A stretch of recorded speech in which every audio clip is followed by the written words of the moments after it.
US officials are discussing a plan to pull Greenland into America's sphere of influence, using a type of agreement that the United States has used to keep close ties with several Pacific Island nations, according to two US officials and another person familiar with the discussions. Under the plan being considered, the Trump administration would propose to Greenland's leaders that the island enter into a so-called Compact of Free Association, or COFA, with the United States.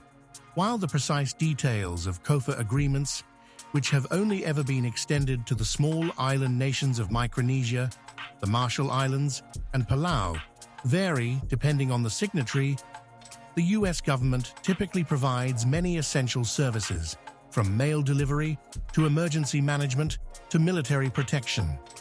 In exchange, the US military operates freely in COFA countries, and trade with the US is largely duty-free.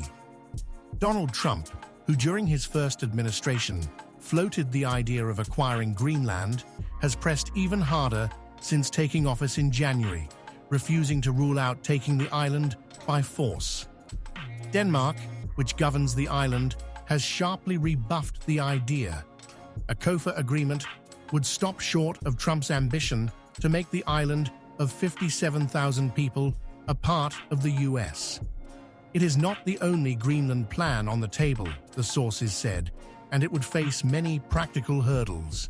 Some officials at the National Security Council and the National Energy Dominance Council, which Trump established, are involved in the talks, two of the sources said. The National Economic Council is also involved, one of those sources added.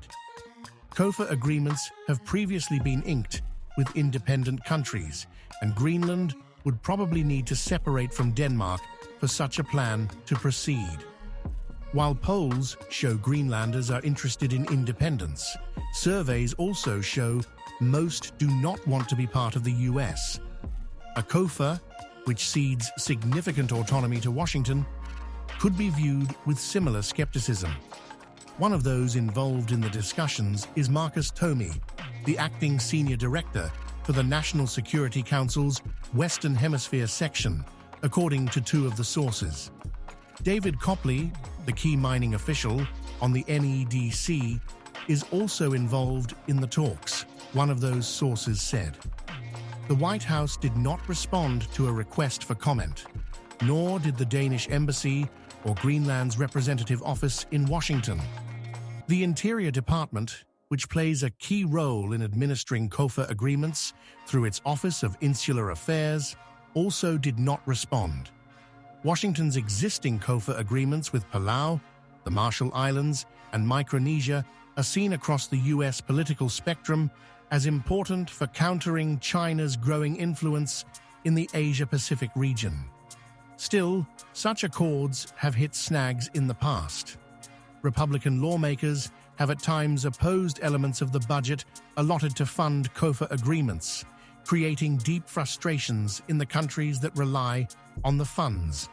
Signing a COFA also offers no guarantee that a nation will be immune from influence operations by US rivals. Danish leaders have not been approached about the idea and have not had any substantive discussions with the White House about Greenland's future status, one senior European official said.